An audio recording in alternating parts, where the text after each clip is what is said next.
The moment they realize they can't control you, most people think pressure begins when life gets hard. Now, listen, because I want you to disagree. A lot of pressure begins the moment someone realizes they can no longer control you. Write that down. Now, when you're weak, not when you're struggling, when you stop reacting, when you stop seeking approval, when you stop allowing other people to determine your attitude, your behavior, and ultimately your outcome, that's when the pressure starts. And that's exactly, now listen, that's exactly what happened to me years ago. I worked for a leader who seemed supportive as long as things went his way. That's right, you heard me. As long as you agreed, as long as you stayed inside the boundaries he created, as long as you played the role he expected, everything, I mean, everything was fine. It was great. It's beautiful. The sun shined. But something changed. I started trusting my own judgment. I stopped chasing approval. I stopped reacting emotionally to every criticism. I started focusing on execution instead of politics. And the moment, now listen closely, and the moment that happened, the relationship changed, not because performance dropped. Performance was strong. Results they were there. The problem wasn't, now listen, the problem wasn't performance. You have a pen and paper, write this down. The problem was control. And when control started slipping away, new tactics appeared.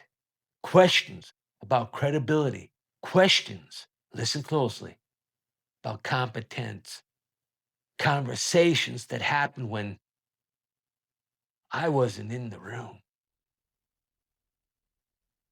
Narratives carefully planted where they might grow, not direct attacks, suggestions, doubt, seeds. That's right, doubt, seeds. And if you ever worked in an organization, you've probably seen it. I'm sure you have, because toxic leadership rarely attacks through truth.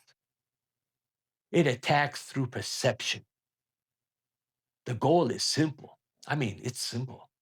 If they can get enough people to question you, maybe they don't have the challenge. That's right, to challenge you directly within the organization. But here's what I learned. Reputation is not built by rumors. Reputation is built by repeated behavior. While stories were being told, hey, I kept doing the work. I kept contributing ideas. I kept helping people. That's important. I kept helping people. I kept building relationships. I kept showing up. That's right, showing up. And eventually something happened. People started comparing the story to the behavior. They didn't match. They didn't match at all. And that's an important lesson. Most people spend too much energy defending themselves. I've done it. Every accusation, every rumor, every criticism, every conversation, they spend their time, now listen closely, their time chasing narratives. But the more you chase the narrative, the less you focus on execution. And that's exactly where many people lose. Because now someone else controls your attention. Someone else controls your focus. Someone else controls your emotional state. Someone else controls your response, not you, someone else. And that's where the relentless factor comes in. Most people focus on the event, the criticism, the pressure, the toxic boss, the difficult customer. the unfair situation. But the event is never, never, and I mean never, where your power lives. Your power lives in your response. Response is attitude times behavior. Pressure hits. Now what? Now what? Do you become distracted? Do you become bitter? Do you become emotional? Do you let the ego come up? Do you lower your standards? Do you stop executing or do you stay disciplined? Do you continue leading yourself? Do you continue? Do you continue doing the work regardless of the noise around you? Because pressure reveals response, and response creates outcome. The reality is this, people. People can attack your reputation. They, they can question your motives. They can criticize your decisions.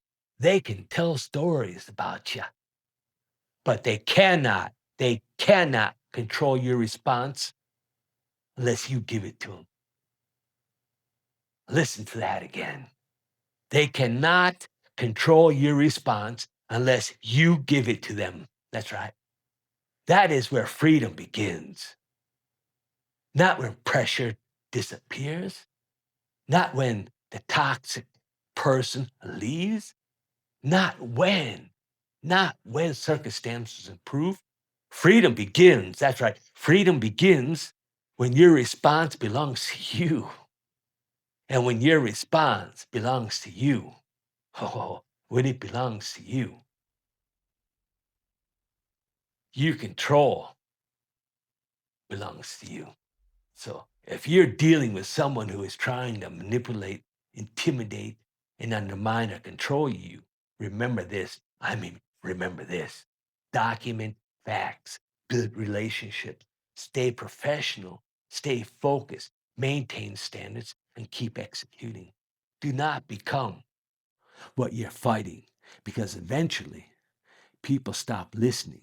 Oh, this is important. Stop listening to your words. And they start watching behavior.